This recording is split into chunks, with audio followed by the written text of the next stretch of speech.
해가 진 이후 마을에 남아있는 백인 이외 인종의 안전을 보장하지 않는다라는 뜻을 품고 있는 이것은 오로지 백인만의 거주를 허락하는 극단적 인종주의 마을을 뜻합니다. 1700년대에 등장해 우후죽순으로 미국 전역에 퍼져나간 선다운 타운은 1964년 린든 베이스 존슨 대통령이 민권법을 통해 성별과 인종에 근거한 차별을 법적으로 금지하며 서서히 자취를 감추게 되었는데요. 그럼에도 1900년대 후반까지 제법 많은 숫자의 선다운 타운들이 정부의 감시를 피해 잔존하였으며 엘우드와 같은 일부 지역은 2002년까지 유색인종 출입 금지 정책을 고수하는 골칫덩이로 남아있었지만 다행히 2010년대에 들어서는 이마저도 사라지게 되었죠. 그런데 2012년 노스다코타주의 평화로운 마을 리스가 느닷없이 선다운 타운으로 변모하고 맙니다. 원인은 마을에 이주해온 한 백발의 남자였는데요. 그의 이름은 크레이그 콥이었죠. 1951년 미국 미주리주에서 태어난 크레이그 콥은 그리 순탄치 못한 삶을 살아왔습니다. 군 복무 후 마땅한 직장을 구하지 못하고 택시 운전사로 일하며 근근히 먹고 살았던 그는 끝모를 열등감을 품게 되는데요. 백인은 모든 가치 있는 문화와 문명의 창조자이다. 우리의 1차적 목표는 백인종의 생존, 확장, 발전임을 선언한다. 1973년 미국의 정치인 벤 클라센이 창시한 신흥종교, 창조주의 교회에 콥이 심취하게 된 것은 어찌 보면 당연한 일이었죠. 순수한 백인인 자신은 그 누구보다 우수한 존재라는 망상에 빠진 그는 자신과 뜻을 함께하는 동료들을 모집하기 시작했고 수많은 지지자들을 결속시키는 데 성공했습니다. 2005년 부모님의 사망으로 8만 5천 달러의 유산을 받은 54세의 콥은 북유럽에 위치한 에스토니아로 이사해 자신과 결혼해 위대한 유전자를 널리 퍼뜨릴 에스토니아 백인 여성을 모집하는 한편 땅을 구입해 백인 디아스포라 국제사무소를 설립하려 시도했는데요. 이 위험하기 짝이 없는 시도에 기겁한 에스토니아 법무부는 국가안보, 공공질서, 공공안전, 도덕적 기준 등 기타 공공을 위험에 빠뜨린다는 이유를 들어 그를 캐나다로 추방한 후 입국 금지 10년을 선고했죠. 캐나다로 쫓겨난 콥은 자신을 지지하는 백인 우월주의자들과 합세해 화이트 피스라는 단체를 설립하려 시도했고 또다시 경찰에 체포되었습니다. 도망치듯 미국으로 이주한 콥은 이 모든 것이 열등한 인종들의 음습한 방해 공작이라고 판단, 백인의 비율이 높은 노스다코타 서부로 거처를 옮기는데요. 포장회사에 취업한 그는 직장의 백인 동료들이 자신을 이해해 줄 것이라고 생각했지만 콥의 극단적인 사상을 들은 동료들은 경악을 금치 못했죠. 결국 직장에서 해고된 콥은 한 가지 결론에 도달하게 됩니다. 백인만이 거주할 수 있는 선다운 타운을 직접 만들어야겠어. 그리고 마침 노스다코타주 부동산에는 유독 가격이 저렴한 토지 매물이 많은 마을이 하나 있었는데요. 바로 작은 시골 마을 리스였죠. 2013년 8월 리스에서 13개 부지를 구입한 크레이그 콥은 본격적으로 자신의 원대한 계획을 실행에 옮기기 시작합니다. 그럴싸한 작전명까지 만들어낸 그는 수많은 동료들을 리스로 불러들였는데요. 24명의 주민들이 목축업과 농사에 종사하며 평화로운 삶을 구가해왔던 작은 마을은 삽시간에 불온한 깃발이 휘날리는 선다운 타운이 되어버렸죠. 이 소식을 전해들은 수많은 백인 우월주의자들이 미국 전역에서 몰려들었고 합법적으로 토지를 구입한 이들은 곧 거대한 무리를 이루게 됩니다. 리스에서 평생을 살아왔던 흑인 주민 바비 하퍼는 특히 극심한 위협에 시달렸는데요. 이에 대항하듯 SNS에서 관련 정보를 접한 수많은 시민단체가 리스에 찾아왔습니다. At this day and age, 2013, the hate? Come on. 마을 주민들은 이들과 연합해 격렬하게 저항했지만 크레이그 콥의 태도는 당당하기 그지없었는데요. Okay, thank you all for coming. We're going to get about 20 voters here, and we will be in charge of the civic government of Lee, of the National Socialist Movement. If you're making noise in here, and you're hollering, and you're booing, and you're being disrespectful, we will remove you, or the police will remove you. I'll whoop your fucking ass. 리스의 선다운 타운을 세우는 것도 모자라 자신들의 정부를 세우겠다는 이들의 만행에 시민들은 거친 욕설을 쏟아내며 항의했지만 이들의 행위는 어디까지나 합법적인 선언에서 이루어지고 있었기에 경찰의 제지만 받을 뿐이었죠. 크레이그 콥의 가장 커다란 우방인 국가사회주의 운동의 수장 제프 슈엡은 계속해서 뻔뻔한 발언을 쏟아냈습니다. I've read different things, heard different things in the media, people saying, well, we'll try to get him out of town, we'll try to drag him out of town. That is a violation of Mr. Cobb's civil rights as an American. The National Socialist Movement is here today to defend Craig Cobb and his right to live here in this nation, in this city, in this town, in this county, and that right will not be abridged, period. 그간의 실패를 경험 삼아 수많은 동료들을 포섭하고 법률 자문을 거친 크레이그 콥은 리스를 완전히 소나귀에 쥐고 있었는데요. 만면의 승리에 미소를 머금은 그는 계속해서 인터넷에 자신의 성과를 퍼뜨렸고 이를 통해 백인 우월주의자들이 계속해서 모여드는 악순환이 벌어졌죠. 마을 주민들은 불안에 떨며 CCTV를 곳곳에 설치했고 This one's actually mine. This was my birthday present. 호신용 무기를 구입해 만일의 사태에 대비했습니다. 그렇게 3개월이 흘러 점점 더 심해진 콥의 행패는 마을에서 흑인을 내쫓으려 시도하기에 이르렀는데요. 마을을 점거한 외부인들의 위협에 어린아이들을 둔 부모들은 정든 마을을 떠나 몸을 피할 수밖에 없었죠. 그러던 2013년 11월 미국의 유명 TV쇼 더 트리샤 고더드 쇼에서 크레이그 콥을 초청하게 됩니다. 이들은 콥에게 유전자 검사를 해보지 않겠냐는 제안을 건네는데요. 콥은 이것이 자신이 100% 완벽하고 순수한 백인이라는 것을 만천하에 증명해 모두의 앞에서 자부심을 보일 기회라고 생각했죠. 방송국은 그의 동의를 얻어 그의 DNA를 채취했고 생방송 당일 콥이 위풍당당하게 등장했습니다. Craig Cobb. Craig Paul Cobb has undergone DNA testing to determine genetic ancestry. 86% European and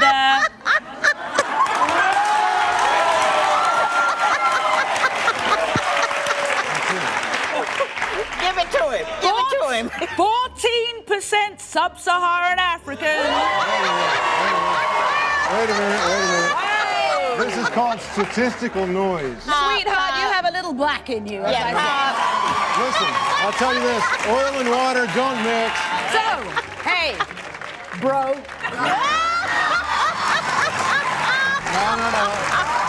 콥은 그의 생각만큼 순수한 백인이 아니었습니다. Labeled as a white supremacist by the Southern Poverty Law Center and who's trying to turn a remote North Dakota town into an all-white enclave, finds out he is biracial, and it was all revealed live on national television. 이 우스꽝스러운 모습은 CNN을 비롯한 여러 언론들을 통해 일파만파 퍼져나갔는데요. 그의 백인 우월주의자 동료들은 감히 흑인의 피가 섞인 주제에 우리의 리더 행세를 했던 콥에게 격렬한 분노를 느꼈죠. 강도 높은 협박과 물리적 위해가 콥과 남아있는 소수의 지지자들에게 가해졌고 자연스레 그들의 끈끈한 결속은 와해되었는데요. Please file a report. This has been noted before as harassing. So thank you and have a nice day. 경찰에게 의지하는 이들의 모습은 예전의 당당함이 믿기지 않을 정도였죠. 자신에게 흑인의 피가 흐르고 있다는 충격적인 사실을 받아들이지 못한 콥은 순찰 명목으로 샷건과 소총을 들고 거리를 활보하게 이르렀습니다. 이들은 더 나아가 주민들을 쏘아버리겠다고 위협하기도 했는데요. Just when you think things could not get more bizarre in Little Leith, North Dakota, it all took a turn this afternoon. And when it was over, Craig Cobb and another white supremacist were handcuffed and are tonight in the Mercer County Jail in Stanton, North Dakota. Now, we spoke with the mayor of Leith a short time ago. He tells us that Craig Cobb and Keenan Dutton began harassing people of Leith this afternoon. Walking around town, Cobb carrying a shotgun and Dutton carrying a rifle. 당연하게도 이런 행동들은 법의 테두리를 한참 벗어나 있었죠. 신고를 받고 출동한 경찰들은 그 즉시 콥과 그의 열렬한 지지자 키넌 더튼을 체포해 유치장에 던져 넣었습니다. 2014년 2월 마침내 리스의 평화가 찾아왔는데요. 사람들은 흉물스러운 표지판들을 한데 모아 불에 태웠고 콥과 그의 동료들이 지었던 집을 허물었죠. 체포된 콥은 여러 건의 중범죄 혐의를 받았고 수갑을 찬 채 강도 높은 조사와 신문을 받아야만 했습니다. 자칫 평생을 감옥에서 보내게 될 위기에 처한 콥은 백인 민족주의를 그만둘 것이며 미주리로 이사해 조용히 은거하겠다라며 선처를 호소했는데요. 그리고 마침내 선고일이 다가왔죠. Welcome Grand County Case 2013 CR 43. The case is entitled State of North Dakota Plaintiff versus Craig Cobb, also known as Craig Paul Cobb. And you're Paul Cobb? Yes, Your Honor, I am. The information in this case alleged 7 C felony terrorizing counts. Mr. Cobb, is there anything else you would like to tell the court regarding the matter of sentencing in this case? Yes, Your Honor, if I may briefly. I I regret my actions. I know I was wrong, and I accept responsibility for my actions. And it was an unfortunate confluence of circumstances and bad decisions on my part, Your Honor. Okay. I've reviewed the PSI report, I've reviewed the psychological evaluations, I've reviewed the victim impact statements, I've listened to the comments of counsel and from the comments of the defendant. Based upon all of those factors and considering everything I have read, I am going to accept the plea agreement today and sentence the defendant according to that agreement. Charges counts 1, 3, 4, 5, and 7. The defendant will be sentenced to 1 year with all but time served, suspended for a period of 2 years. He'll be on supervised probation subject to the same terms and conditions that he will be on count 6, the C felony terrorizing charge. The defendant will be sentenced to. 판사는 코백에 징역 1년, 집행유예 2년과 더불어 4년의 감독 보호관찰을 선고했습니다. 또한 남은 생애 동안 어떠한 총기도 소유할 수 없음과 사이버상을 포함 피해자들과 그 어떤 접촉도 불가함 등 26가지의 엄격한 조건을 걸었는데요. 가까스로 신변의 자유를 되찾고 감옥에서 풀려난 콥은 어딜 가나 비웃음을 당하는 신세가 되어 있었죠. This is our religion. The 16th commandments. It is the avowed duty and holy responsibility of each generation to assure and secure for all time the existence of the white race upon the face of this planet. DNA 테스트 결과가 아닌 본인의 마음가짐이 중요하며 외견이 백인처럼 보이면 문제가 없다라는 궤변으로 자신을 합리화한 콥은 아직까지도 헛된 망상에서 빠져나오지 못한 상태입니다. You know, when you spend many hours online, you know, sometimes 16, 18, 20 hours a day, it's very pleasant and familiar. 기묘한 밤이었습니다. 2024년 12월 4일 오전 6시 44분 후드를 깊게 눌러쓴 괴한이 양복을 입은 남자의 등 뒤로 총구를 겨눕니다. 곧이어 거리에는 먹먹한 총성이 울려 퍼졌는데요. 소음기를 장착한 권총에 피격당해 사망한 이 남자의 이름은 브라이언 톰슨, 대기업의 CEO였죠. 신원을 파악할 수 없는 총격범이 네로라 하는 기업의 CEO를 암살하는 충격적인 모습이 고스란히 담겨있는 CCTV 영상은 언론과 각종 SNS 등을 통해 미국 전역으로 순식간에 퍼져나갔습니다. 배후로 접근해 몰래 총을 발사한 것도 모자라 치명상을 입어 저항 의지를 상실한 피해자에게 망설임 없이 몇 발의 총알을 더 발사해 확인 사살까지 마치는 잔인하고도 냉혹한 광경은 뭇 사람들의 분노와 질타를 불러오기에 충분해 보였는데요. 하지만 놀랍게도 대중들의 반응은 정반대였죠.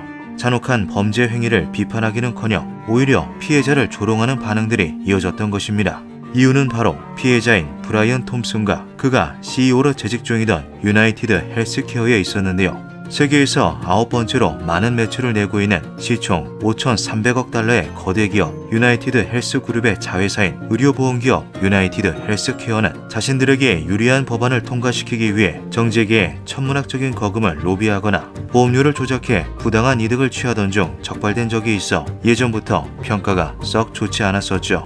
2021년 CEO로 부임하게 된 브라이언 톰슨은 그간 쌓아온 회사의 악명이 우습게 보일 정도의 비도덕적인 정책들을 시행했습니다. 국민건강보험 덕분에 정부가 정해놓은 저렴한 가격으로 의료 서비스를 받을 수 있는 대한민국과 달리 의료보험이 민영화되어 있는 미국은 사보험이 없다면 천문학적인 의료비를 감당해야만 하는데요.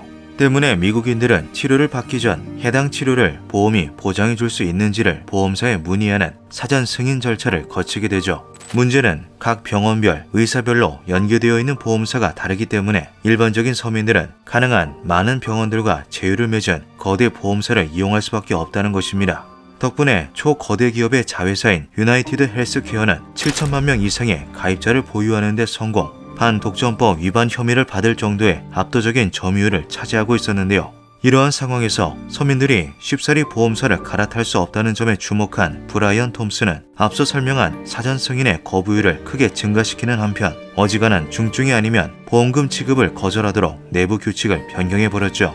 누가 보기에도 필요한 치료나 검사를 의학적 필요성이 입증되지 않았습니다.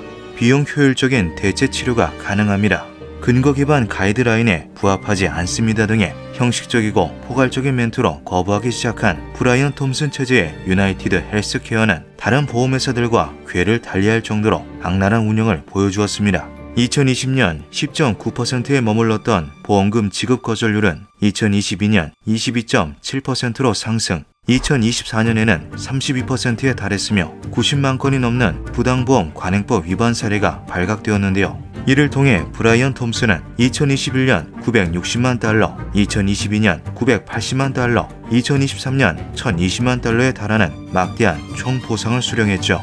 그의 자산 축적을 위해 파산, 영구적인 장애, 가족의 사망 등 매우 커다란 고통에 시달려야만 했던 서민들은 당연하게도 CEO의 죽음에 냉소적인 태도를 보일 수밖에 없었습니다. 애도는커녕 그의 머리에 총알이 예전부터 존재하지 않았다는 증거가 없다. 천국 입구에서 의료적 필요성이 입증되지 않았다는 이유로 지옥에 가게 되었다.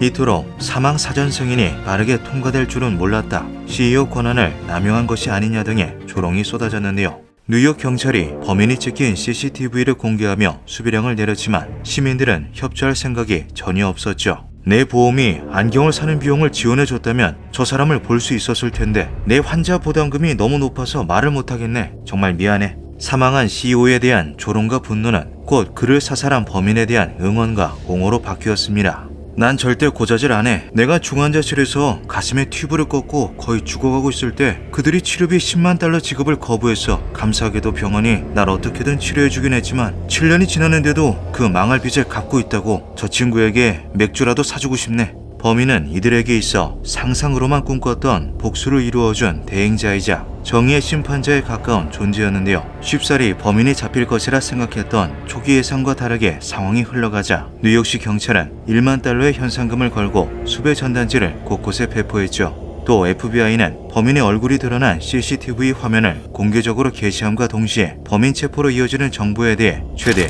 5만 달러의 현상금을 지불하겠다고 밝혔습니다. 그러나 대중들의 반응은 더더욱 싸늘해지기만 했는데요.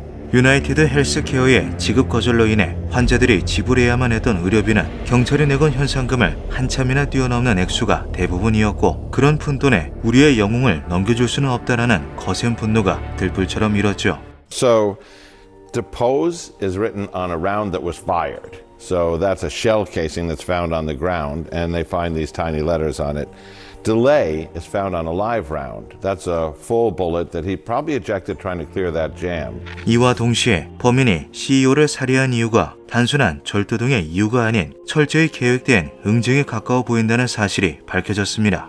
보험사가 보험금 지급을 회피하기 위해 주로 사용하는 표현에 대응하는 듯한 단어가 단피에 새겨져 있던 것인데요. 또한 범인이 고의적으로 떨어뜨린 것으로 추정되는 가방에서는 모노폴리 게임의 가짜 돈이 발견되었죠. 일명 모노폴리 머니는 영미권에서 경멸적 또는 농담조의 의미로 실제 가치가 없는 돈 혹은 신뢰할 수 없는 화폐를 가리키는 비유적 표현으로 사용됩니다. 즉, 가방 속의 내용물은 서민들을 쥐어짜 축적한 막대한 재산도 이런 식으로 보복을 당해 사망하게 된다면 쓸모가 없다라는 범인의 메시지였던 것인데요. 우리를 대신해 용기를 내준 그를 지켜야 합니다. 시민들은 너나 할 것 없이 범인과 똑같은 복장을 입고 거리를 활보하기 시작했죠. 이 광경을 지켜보던 타 보험회사 CEO들은 공포에 질려 있었습니다. 보험금 지급 거부율이 높은 다른 보험회사 CEO들의 연봉 정보가 인터넷에 게시되는가 하면 심지어 현상 수배지가 나붙게까지 하고 있었던 건데요. 보험회사들은 부랴부랴 홈페이지에 게시되어 있던 CEO의 사진과 인적 정보를 삭제했지만 이미 모든 정보가 게시판에 백업된 뒤였죠. 시민들은 완벽하게 결속되어 있었습니다. 비슷한 사건이 발생하였을 때 각종 추리와 의견을 제시하던 인터넷 명탐정들조차 이번 사건에서는 의료보험 업계를 비판하는 영상을 업로드하며 범인을 찾는데 절대로 협조하지 않겠다는 확고한 입장을 밝혔는데요. 거리에는 탄피에 새겨져 있던 단어들이 그래비티로 아로 새겨졌고, 언제나 대립하던 공화당, 민주당 지지자들마저 한데 뜻을 모아 보험사에 대한 분노를 아낌없이 쏟아냈죠. 기존의 정책들을 처리하는 등 격분한 시민들의 타겟이 되지 않으려 전전긍긍하는 보험사들은 하루빨리 범인이 잡히기만을 기도했습니다. 그리고 사건 발생으로부터 5일이 지난 12월 9일 한 맥도날드 직원의 신고로 범인이 체포되는데요. 범인의 이름은 루이지 니콜라스 맨지오니. 놀랍게도 여러 개의 기업과 막대한 재산을 보유한 기업인 가문 태생의 금수저였죠. 명문 사립고등학교 길먼 스쿨을 전교 수석으로 졸업하고 아이비리그에 속하는 펜실베니아 대학교에서 학사와 석사학위를 취득한 그는 일반적인 범죄자들과는 확실히 달랐습니다. 훤칠한 외모에 문 학생들의 선망을 받으며 여러 사교단체에서 활동했던 완벽한 엘리트 그 자체였는데요. 연방수사관들께 저는 여러분이 우리나라를 위해 하는 일을 존경함으로 거두절미하겠습니다. 수사기관의 장기화를 방지하기 위해 확실하게 말씀드리자면 저는 그 누구와도 공모하지 않았습니다.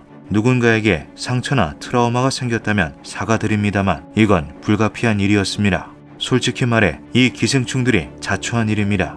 미국은 전 세계에서 가장 비싼 의료 시스템을 가지고 있지만 기대 수명은 고작 42 정도에 불과합니다.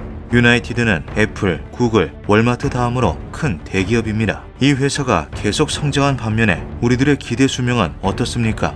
독립 언론을 통해 공개된 그의 성명문과 더불어 모든 과정을 철저히 준비했던 루이지가 굳이 사람이 많은 맥도날드 같은 장소에서 마스크를 벗기까지 했다는 사실에 사람들은 그가 자신이 체포되는 것을 유도해 범행의 목적을 널리 알리고 사회 문제를 공론화하고자 했다라며 감탄을 아끼지 않았죠. 아이비리그에서도 상위 30%의 성적을 유지하며 완벽한 성공 가도를 걸어나가던 그가 보장된 유복한 삶을 포기하고 자신의 신념으로 행동했다는 사실은 더더욱 대중들을 열광하도록 만들었습니다.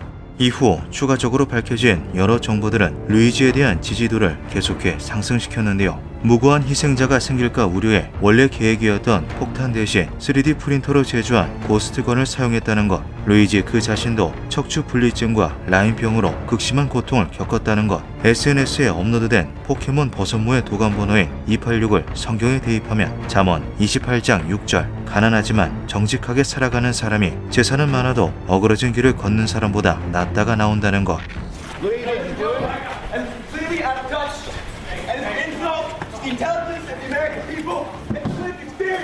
아주 빠른 속도로 이송, 수감된 루이지를 본 미국 전역에서 루이지에 대한 전폭적인 지지가 행해졌고 그를 경찰에 신고했던 맥도날드 점포는 그야말로 쑥대밭이 되었죠. 체포 일주일 만에 15만 달러가 넘는 거금이 루이지의 법정 비용으로 모금되었으며 그가 수감된 구치소에도 어마어마한 양의 기부가 밀려들었습니다. 언론은 평소와 같이 루이지가 평소에 어몽어스를 플레이했다라며 게임 중독자의 범행으로 사건을 호도하려 시도했는데요. 이는 오히려 대중들의 화를 돋굴 뿐이었죠. 클럽에서 루이지의 사진을 띄워놓고 환호성을 지를 정도로 여론이 악화되기 시작하자 법조계를 비롯한 고위층들은 자칫 CEO 암살이라는 대형 사건이 정당화될 수 있음을 우려하기 시작합니다. 그도 그럴 것이 죄수들이 루이지의 석방을 주장하며 단체로 파업할 정도로 영웅화가 진행되고 있었던 것인데요. 루이지의 X 계정이 체포 직후 정지되자 일론 머스크가 내가 한 일이 아니다라며 곧바로 계정을 복구할 정도로 각계각층에서 미국 의료에 대한 비판이 가해지기도 했죠. 2024년 12월 20일 11건의 혐의로 기소된 루이지가 재판을 위해 법정으로 이송되었습니다. 1급 살인죄, 테러 범죄로서의 2급 살인, 2급 살인, 2급 무기 불법 소지 2건, 3급 무기 소지 범죄 4건, 4급 무기 소지 범죄 1건, 2급 위조 문서의 불법 소지. 정부는 루이지가 중범죄자임을 강조하기 위해 무장병력과 뉴욕시장을 대동시켰지만 이는 역효과였는데요. 뉴욕시장인 에릭 애덤스가 부패 혐의로 기소되어 있는 인물이었던 데다 루이지가 이송되는 모습이 마치 예수님 혹은 슈퍼맨을 연상케 했기 때문이었죠. 여기에 더해 루이지가 연방수사국으로부터 4건의 추가 혐의를 받았다는 사실이 밝혀지자 언론과 대중들 사이에서는 보험사들이 모방 범죄를 예방하려는 목적으로 법조계에 루이지를 본보기로 삼으라라는 압력을 가했다는 논란이 퍼져나갑니다. 어째서 루이지의 범행이 가석방 없는 종신형 혹은 사형이 확정되는 1급 살인이냐는 항의도 빗발쳤는데요. 1급 살인은 피해자가 경찰관, 검사, 판사 등의 공무 수행 중인 특정 직업군이나 금전적 대가를 받은 정부 살인이거나 그 행위가 특별히 잔악하거나 살인 전과가 있거나 테러와 관련이 있는 등 가중 요소가 인정되어야만 하기 때문이었죠. 일반적으로 각종 흉악범들로 가득 찬 구치소에 루이지와 같은 엘리트가 수감되면 심신이 상당히 손상되기 마련이지만 재수자들의 지지를 받는 루이지는 오히려 외모가 말끔해져 있었습니다. 루이지의 고향에 위치한 피자집에서는 그를 성자로 추앙하는 그림이 걸리는 등 그의 지지도는 날이 갈수록 높아져만 가고 있는데요. 미국에서 의료보험으로 인해 고통을 받지 않았던 사람은 사실상 없다고 봐도 좋기 때문이었죠. 한편 재판에 출석한 루이지가 테러 및 살인 혐의의 무죄를 주장하며 과연 그 결과가 어떻게 될지 미 전역에 이목이 집중되고 있습니다. 기묘한 밤이었습니다. 2024년의 마지막 날, 블룸버그 통신이 발표한 세계 부자 순위에서 일론 머스크가 1위를 차지합니다. 무려 4,320억 달러에 달하는 어마어마한 자산 규모였는데요. 그런데 놀랍게도 이 세상에는 일론 머스크보다도 많은 재산을 보유한 사람이 존재하죠. 1조 4천억 달러에 육박하는 천문학적인 금액을 손끝 하나만으로 마음껏 사용할 수 있는 권한을 지닌 미스터 에브리싱 무함마드 빈 살만이 그 주인공입니다. 사우디아라비아의 왕세자로서 왕가 전체의 막대한 자산을 관리하며 전 세계에서 가장 부유한 인물로 등극한 그가 오늘날 이런 위치에 오르기까지의 길은 결코 평탄하지 않았는데요. 그 과정에는 피비린내 나는 쿠데타가 자리 잡고 있었죠. 1985년 8월 31일 태어난 빈 살만은 왕위 계승권과 아주 멀찍이 떨어져 있었습니다. 그도 그럴 것이 당시 사우디에는 수백 명에 달하는 왕자가 존재했는데요. 22개의 부족을 통합하기 위해 혼인을 택했던 초대 국왕 이븐 사우드가 22명의 아내 사이에서 총 37명의 아들을 낳고 이 아들들 역시 많은 아내들 사이에서 다산 가정을 꾸린 결과물이었죠. 빈 살만의 아버지 살만 빈 압둘 아지즈는 초대 국왕의 25번째 아들이었으며 빈 살만은 그의 세 번째 아내에게서 태어난 장남이었습니다. 이복 형제들을 모두 합하면 7번째 아들이었는데요. 친형제를 포함해 빈 살만보다 왕위 계승 순위가 높은 왕족들은 발에 채일 정도로 많았죠.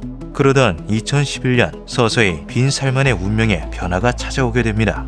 왕위 계승이 예정되어 있던 왕세제들이 건강 악화로 연달아 사망하며 충성위원회가 비교적 건강 문제가 없고 정치적 경험이 풍부한 빈 살만의 아버지 살만 빈 압둘 아지즈를 왕세제로 임명한 것인데요. 그 결과 2015년 1월 23일 압둘라 빈 압둘 아지즈 국왕이 90세의 나이로 숨을 거두며 살만 빈이 81세의 나이로 왕위에 오른다는 빈 살만이 태어날 때만 해도 상상도 못했던 일이 벌어지게 되죠. 한편 외척이 권력을 장악하는 것을 우려해 부자 상속을 금한 초대 국왕의 유언대로 조카인 무함마드 빈 나예프 왕자를 다음 왕위 계승자로 임명한 살만 빈 7대 국왕은 불완전한 왕권에 상당한 불만을 가지고 있었습니다.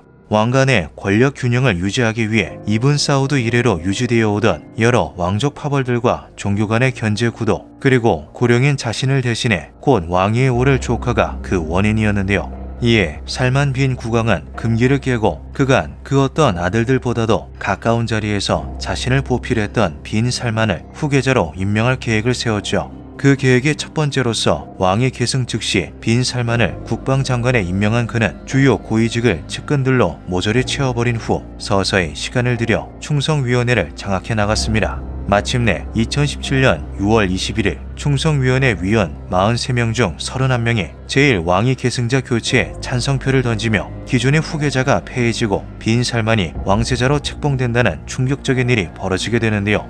이 상황에 가장 큰 충격을 받은 것은 초대 국왕의 10번째 부인 수다이리 왕비가 낳은 7아들을 기반으로 한 파벌, 일명 수다이리 세븐이었죠.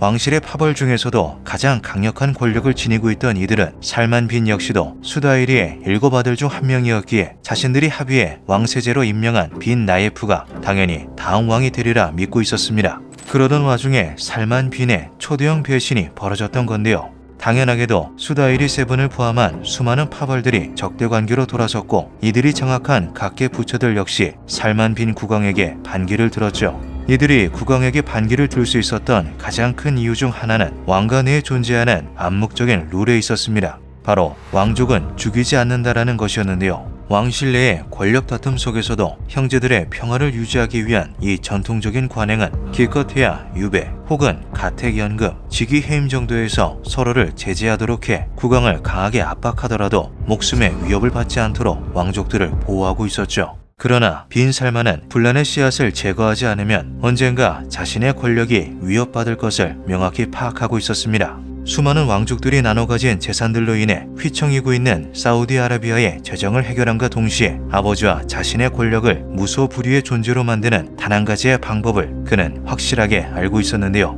이미 깨어진 금기를 또다시 깨는 일은 그다지 어렵지 않았죠. 2017년 11월 4일 무함마드 빈 살만 왕세자는 수많은 왕족들과 고위 인사들을 예고도 없이 체포하기 시작합니다. 동원된 군대는 허겁지겁 이륙하는 개인용 제트기들을 막아세웠고 도망치려던 왕자들은 모조리 리츠 칼튼 리아드 호텔에 감금되었는데요. 기존의 권력자가 스스로의 권력을 강화하기 위해 벌이는 쿠데타, 즉 친위 쿠데타가 시작된 것이었죠. 부정부패 척결을 명목으로 한 이 친위 쿠데타의 진짜 목적은 대숙청이었습니다.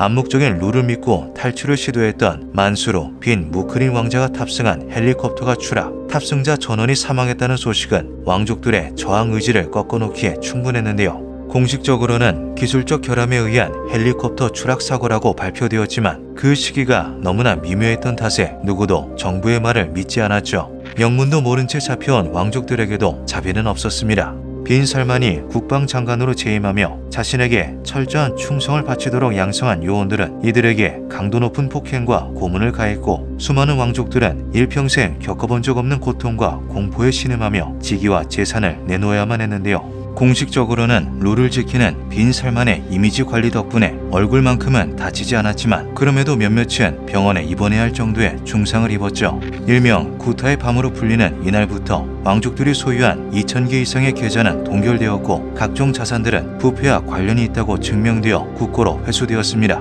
종교계와 언론 역시 칼춤을 피해갈 수는 없었는데요. 2018년 6월 사상 최초로 여성 운전을 허용한 빈 살만의 결정은 종교계 고위 인사들에게 보내는 강력한 경고 메시지나 마찬가지였죠. 전통적으로 와하비즘에 기반한 이슬람 국가인 사우디아라비아에 있어 여성의 운전은 이슬람 전통에 대한 위협이자 종교적 관습에 대한 반대였기 때문입니다. 당연하게도 보수적인 율법학자들은 이 결정에 크게 반발했지만 빈 살만은 이들 역시도 평등하게 체포해버렸는데요. 왕족이나 종교계와 달리 별다른 뒷배가 없던 반정부 언론인 자말 카쇼크지의 최후는 너무나도 끔찍했죠. 빈 살만 휘하에 친위돼 타이거 스쿼드가 튀르키예에 체류 중이던 카쇼크지가 혼인신고를 위해 이스탄불 주재 사우디 총영사관을 방문한 순간 그를 납치한 후 암살한 것입니다. 이 외에도 많은 반정부 세력이 친위 쿠데타 과정에서 목숨을 잃었다고 추정되는데요. 2019년 1월 30일까지 계속된 피바람은 공식적인 숫자만 381명을 체포, 이들에게서 1,070억 달러를 회수했고 국왕의 권력을 견제하는 모든 파벌과 계층을 송두리째 파괴하는 데 성공했죠. 자신들이 의도했던 대로 절대적인 권력을 손에 넣게 된 국왕과 왕세자는 과거와 달리 국가의 모든 자산과 권한을 사용할 수 있게 되었습니다. 이는 초대 국왕 이래 가장 강력한 힘으로 평가받는데요. 고령인 아버지를 대신해 실질적인 사우디의 지배자로 군림 중인 빈 살만은 대체적으로 장수하는 왕가의 핏줄을 고려할 때 반세기 정도는 이 구도를 유지할 수 있을 것으로 보이죠. 더욱 무시무시한 점은 빈 살만의 권력과 영향력이 미치는 곳이 사우디아라비아뿐만이 아니라는 것입니다. 당초 법적 거주지가 미국인 카쇼크지를 타국에서 암살하도록 사주한 혐의로 미국에서 소송이 걸린 빈 살만에 대해 그들이 대가를 치르도록 하고 국제사회에서 왕따로 만들겠다라고 발언했던 바이든이 빈 살만의 지속적인 원유 압박에 굴복, 외국 정부 수반에게 부여되는 면책 특권을 적용해 그를 소송에서 자유롭게 해주었을 정도인데요. 또 스포츠 투자를 위해 잉글랜드 프리미어 리그의 뉴캐슬 유나이티드 FC를 인수하는 과정에서 보리스 존슨 영국 총리에게 압력을 가했다는 사실이 밝혀지기도 했죠. 수많은 논란 속에서 빈 살만은 압도적인 권력과 재산을 바탕으로 다양한 프로젝트를 강행 중에 있습니다. 석유 고갈을 대비한 국가개발 프로젝트 비전 2030, 직장에서 남녀가 같이 일하는 것을 허용하는 등 여성의 사회 참여를 가능케 하는 종교개혁, 수십 년간 유지해온 친미 외교에서 벗어나 줄타기 외교를 추구하며 국제적 존재감을 확대, 문화 및 스포츠 산업 육성을 위해 어마어마한 상금을 내건 e스포츠 월드컵, 사실상의 구단주로 몇 년 전까지만 해도 강등되었던 팀을 챔피언스 리그에 진출시킨 뉴캐슬 유나이티드 FC, 국가를 현대화함과 동시에 전통적인 권위주의적 통치 방식을 강화하고 있는 빈 살만의 행보에 21세기에도 전제 군주제가 통용될 수 있을지에 대한 의문 부호가 계속해서 따라붙고 있는데요. 이 모든 것이 친척들의 피로 물든 왕좌에 앉은 그에게 사람들의 이목이 집중되는 이유이죠. 기묘한 밤이었습니다. 1973년 4월 12일 캐시 더스트와 로버트 더스트는 많은 이들의 축하 속에서 행복한 신혼생활을 시작했습니다. 당시 캐시는 촉망받는 의대생이었으며 부동산 재벌 집안의 상속자인 로버트는 그녀의 든든한 버팀목이 되어주었는데요. 두 사람은 겉으로 보기에 더할 나위 없는 인꼬 부부였지만 사실 그 이면엔 커다란 비극이 숨겨져 있었죠. 1979년 봄, 우리 둘 다 술에 취한 채로 파티에서 돌아왔고 말다툼을 벌이다가 그가 내 뺨을 때렸다. 결혼 후 로버트가 캐시에게 지속적인 학대를 일삼았던 것입니다. 로버트는 캐시의 사생활 하나하나까지 통제하고 고립시켰는데요. 결국 거듭된 학대를 견디다 못한 캐시가 이혼을 요구하며 25만 달러의 위자료를 요구하자 로버트는 역으로 캐시의 의대 등록금 납부를 중단해버리며 그녀의 꿈까지 짓밟았죠. 이러한 두 사람의 갈등이 파국으로 치닫는 가운데 1982년 1월 31일 경찰은 캐시가 친구 집 파티를 참석한 이후 돌연 실종됐다는 신고를 받게 됩니다. 신고자는 파티의 주최자이자 캐시의 친구인 질베르트 나자미로 캐시가 남편 로버트에게 그동안 학대당했던 사실을 전해들었던 사이였는데요. 그녀는 파티 다음날 캐시와 맨해튼에 위치한 펍 라이언스 게이트에서 만나기로 했지만 연락이 닿지 않자 수소문 끝에 경찰에 신고한 것이었죠. 사건을 접수한 경찰은 이것을 실종 사건으로 보고 수사를 착수, 가장 먼저 그녀의 남편이었던 로버트에게 연락하였습니다. 저는 그날 밤 아내를 캐터나 기차역에 데려다 준 것이 다입니다. 캐시가 어디로 갔는지 저도 모른다고요. 로버트는 캐시가 사라진 날 밤 아내를 자택에서 약 20분 정도 떨어진 기차역에 데려다 주었고 그녀가 뉴욕으로 가는 통근 열차를 탔다고 진술하였는데요. 하지만 이는 어디까지나 그의 주장에 불과할 뿐 캐시가 뉴욕에 도착한 걸 본 사람도 없었고 당시에는 지금처럼 CCTV도 질비해 있지 않았기에 캐시의 이동 경로는 여전히 오리무중이었죠. 실종 추정 시각 다음 날인 2월 1일 누군가 캐시가 다니던 알버트 아인슈타인 의과대학에 전화해 캐시가 아프다며 결석을 통보한 사실이 확인되자 사건은 더욱 미궁 속으로 빠지게 됩니다. 수사당국은 나자미의 증언과 더불어 그동안 캐시에게 모진 학대를 일삼았던 남편 로버트를 이 사건의 유력한 용의자로 보고 몇 번이나 조사를 시도하였는데요. 하지만 그때마다 로버트는 태연한 태도로 일관하며 경찰의 출석 요구를 무시했죠. 캐시가 실종됐던 날 로버트가 나한테 전화해서 캐시를 잘 데려다 주었다고 말했어요. 그러던 중 당시 유명한 칼럼니스트이자 로버트의 대학 동창이기도 했던 수잔 버먼이 증언을 해주며 얼떨결에 로버트의 알리바이가 성립됩니다. 결국 여러 의문들이 무성했던 캐시 더스트 실종 사건은 끝내 미제 사건으로 남고 마는데요. 시간이 흘러 사람들의 기억 속에서 사건이 서서히 잊혀져 가던 어느 날 의외의 인물의 죽음과 함께 로버트의 이름이 다시금 거론되기 시작하죠.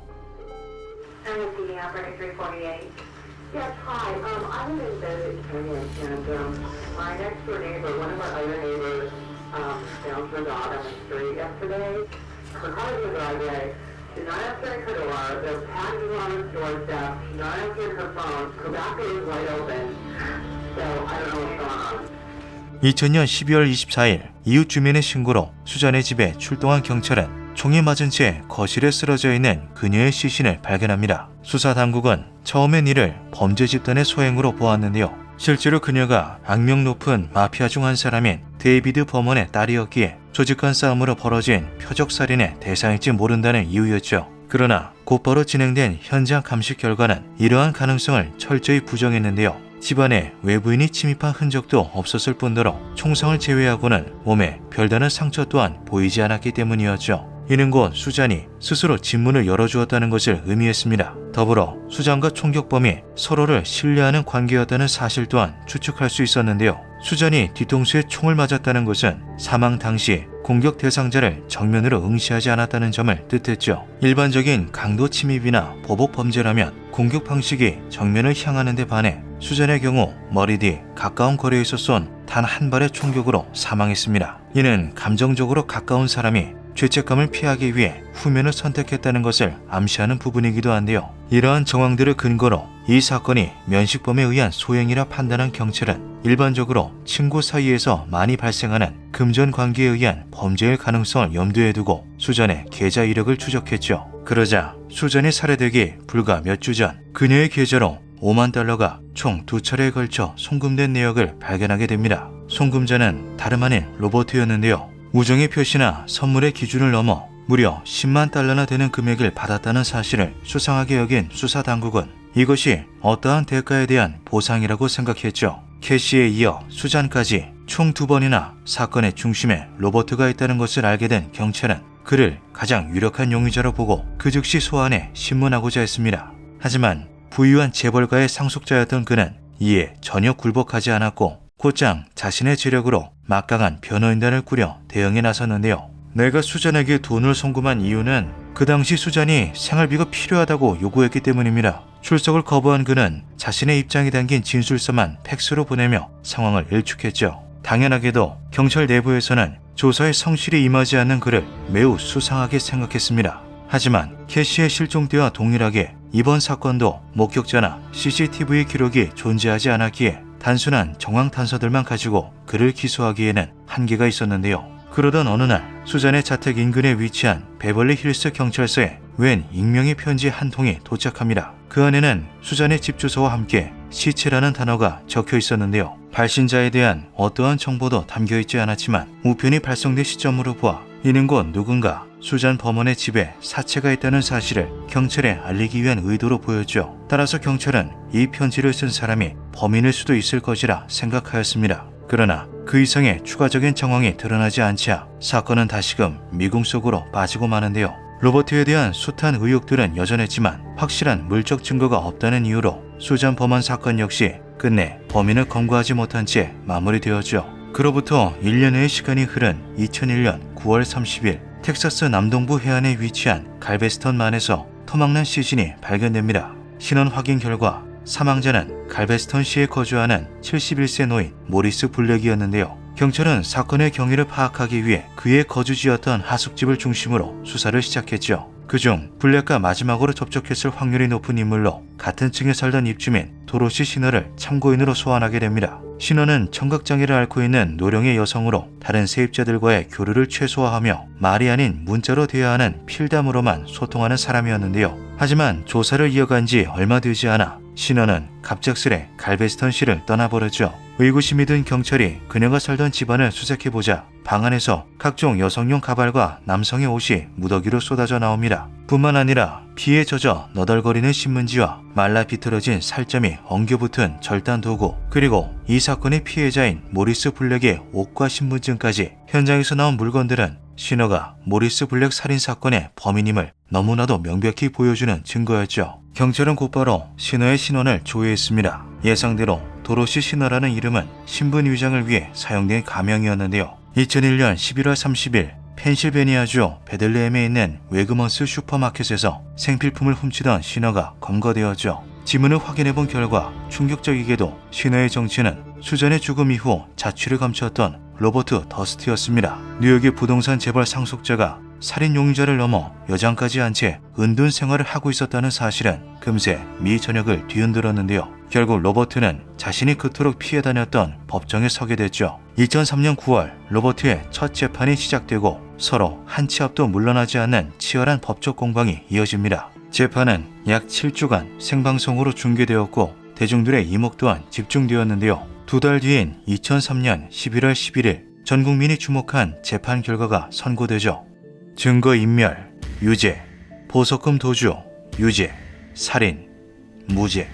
이유는 즉 재판이 마무리될 때까지 피해자인 모리스 블랙의 머리가 끝내 발견되지 않아 사건을 증명해낼 객관적인 증거가 부족하다는 것이었습니다. 그가 시신을 훼손했다고 법정에서 자백했기 때문에 증거인멸에 대해서는 유죄를 피할 수 없었지만 형량 선고의 가장 큰 핵심을 차지하는 살인죄가 적용되지 않은 것인데요. 때문에 고작 5년형이 선고, 이마저도 이미 수감된 기간을 제외하면 실제 복역 기간은 약 3년으로 조정되었죠. 법의 허점을 노린 의도적인 처벌 회피에 일반 대중들과 법률 전문가들은 당국의 사법체계에 대한 불신과 거센 분노를 쏟아냈습니다. 그중 많은 사람들에게 비판을 받았던 것이 바로 피고인의 과거를 증거로 제시하거나 비교하여 논하는 것은 허용되지 않는다는 규칙이었는데요. 이번 재판은 모리스 블랙 살인 혐의만을 다루는 절차이므로 과거의 캐시 더스트 실종 사건과 수잔 범한 살인 사건은 법적으로 로버트와 연결해서 다룰 수 없었던 것이죠. 미국 사회를 떠들썩하게 만든 로버트의 이야기는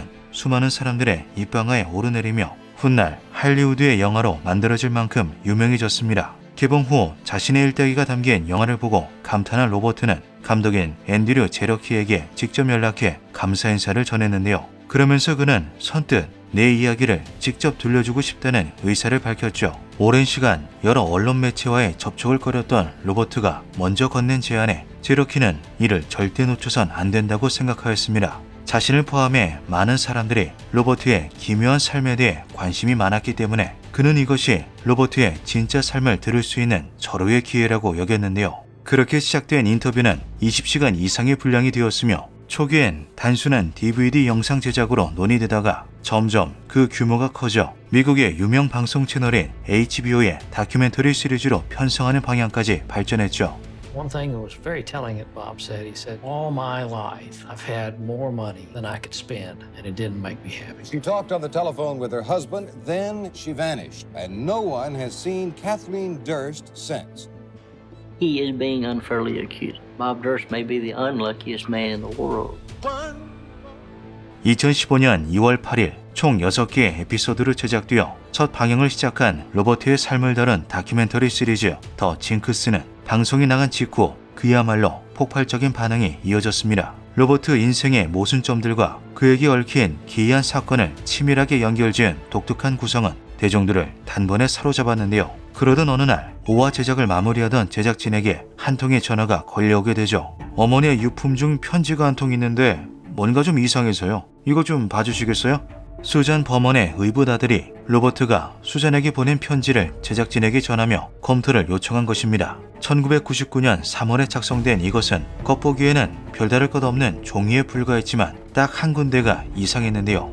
B, E, V, E, R, L, E, Y. 원래대로라면 LY로 마무리되어 베벌리로 표기되어야 하지만 철자에 오류가 있던 것이었죠. 이러한 점은 과거 수잔 버먼이 살해된 후 누군가 베벌리 힐스 경찰서에 발송했던 시체 편지와 자연스레 연결지어질 수밖에 없었습니다. 해당 편지 역시 동일한 부분에 스펠링 오타가 있었기 때문인데요. 두 종이에 적힌 필체 스타일 또한 매우 비슷하였죠. 스태프들은 문서 감정 전문가에게 두 편지 간의 모사율을 의뢰했고 그 결과 두 문체 모두 동일한 한 사람에 의해 작성된 것으로 보인다는 답변을 받게 됩니다. 사건의 진상을 파악한 제러키는 곧장 로버트에게 연락해 2차 인터뷰를 요청했는데요. 그렇게 추가 촬영을 시작한 제러키는 로버트 앞에 두 개의 편지를 나란히 펼쳐놓았죠. And can you tell me which one you didn't write? No. 이를 본 로버트는 수시로 눈을 깜빡이거나 몸을 가만히 두지 못하는 등 매우 불안정한 모습을 보였습니다. 결국 불편한 상황에 참다 못한 로버트가 화장실에 가야겠다며 촬영 중단을 요청하죠. 그의 일방적인 요구에 촬영팀은 마지못해 주변을 정리하기 시작했는데요. 그러다 헤드셋 너머로 들려오는 그의 나지막한 목소리에 모두 숨을 죽이고 일제히 동작을 멈추죠. There it is. Your cord.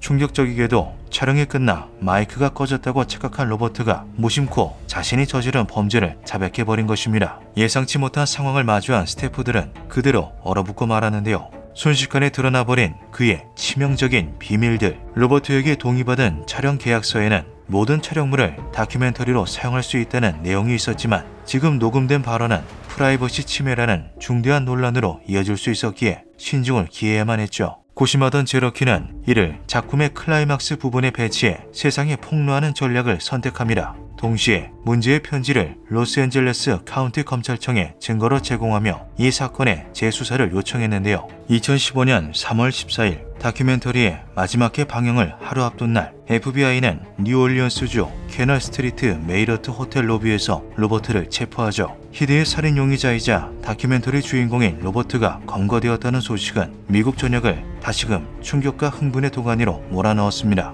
그는 자신을 향해 쏟아지는 의혹을 모두 부인하며 오랫동안 그려왔듯 뻔뻔한 태도를 고수했는데요. 그의 이러한 변명에도 불구하고 이미 촬영팀이 제공한 편지가 결정적인 증거로 채택되며 체포영장이 발부, 그는 수잔 버먼 살인사건의 1급 살인 혐의로 구속되었죠. 하지만 그를 또다시 법정에 세우기까지는 수년의 시간이 흐를 수밖에 없었습니다. 로버트가 교도소에 수감된 후 건강이 급격히 악화된 것을 구실로 돈으로 무장한 그의 변호인단이 재판에 무기한 연기를 신청했기 때문인데요. 설상가상 코로나19로 재판이 또다시 지연되면서 결국 2021년에 이르러서야 본재판이 시작되었죠. 시간이라는 풍파에 무너진 그의 모습은 어느덧 영락없는 노인의 얼굴이었으며 제대로 서 있는 것도 어려워 재판 내내 휠체어에 앉아 있어야 했습니다. 재판 과정에서 드러난 바에 따르면 캐시 실종 당시 수자는 로버트의 범죄를 돕기 위해 캐시의 대학교에 직접 결석 전화를 걸어준 공범이었는데요. 이후 수자는 생활고를 빌미로 그에게 계속 돈을 요구했고 로버트는 이러다가 자신의 범행이 발각될지도 모른다는 극도의 불안에 휩싸여 그녀를 살해한 것이었죠. 2021년 10월 로버트 더스트는 가석방 없는 종신형을 선고받습니다. 판결 직후 검찰은 캐시 더스트 실종 사건을 살인사건으로 재분류하고 그를 재차 기소했는데요. 이후 캐시 사건 재판을 기다리며 교도소에 갇혀있던 로버트는 2022년 1월 10일 코로나19 합병증으로 인해 78세의 나이로 생을 마감하죠. 로버트의 파란만장한 일대기는 그의 사후에도 수많은 사람들의 입에 오르내렸습니다. 그의 체포와 재판 과정을 담은 이야기가 2024년 더 징크스 시즌2로 방영되며 다시금 큰 화제를 모으기도 했는데요. 한때 모든 것을 누렸던 금수저의 몰락은 부질없고 또한 처절했죠. 기묘한 밤이었습니다. 897년 1월 이탈리아 로마 산 조반니 인 라테라노 대성당 신성한 교황청의 주재 아래 전무후무한 재판이 벌어집니다. 피고인은 전 교황 포르모소. 이 재판을 담당하는 사람은 현 교황인 스테파노 6세였는데요. 피고석에 앉은 것은 사람이 아닌 교황의 화려한 제의를 입은 시신이었죠. 9세기 후반 아주 특별한 재판이 주최됩니다. 바로 시신을 상대로 열린 시신 시노드인데요. 시노드란 함께 걷는다는 뜻으로 신의 뜻을 묻는 회의를 뜻하죠. 시신의 주인공은 제111대 교황 포르모소. 그를 피고석에 앉힌 것은 스테파노 6세로 113대 교황이었습니다.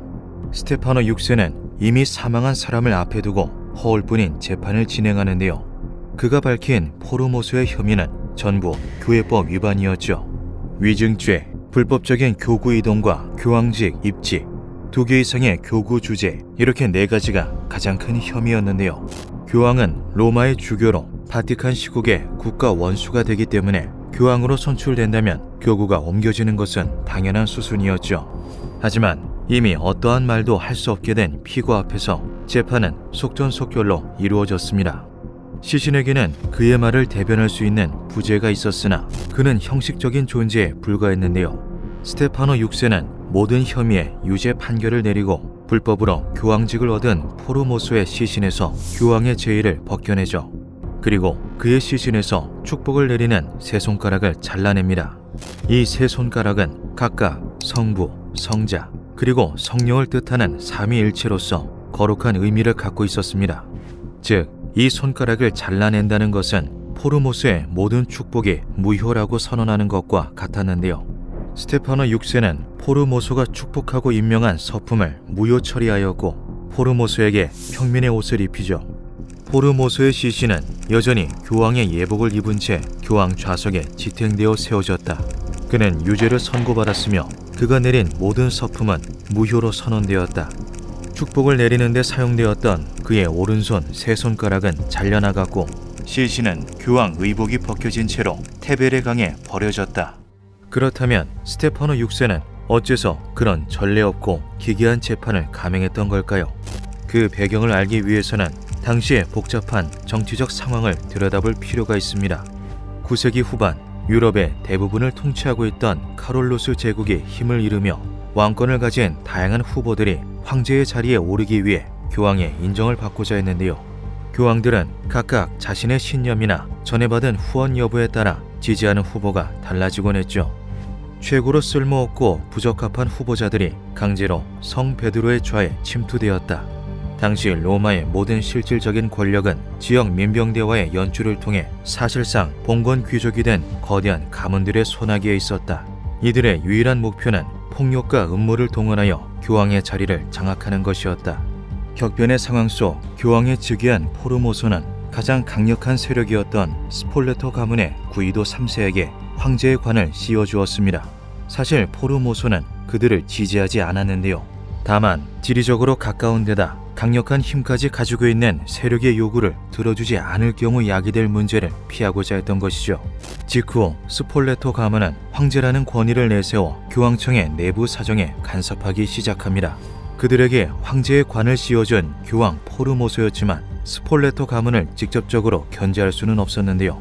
현재 교황 자리는 콘클라베라는 추기경단의 비밀 투표를 통해 이루어지고 있지만 당시에는 가장 큰 영향력을 행사하는 귀족 가문의 의사대로 교황이 선출되었다고 해도 과언이 아니기 때문이죠.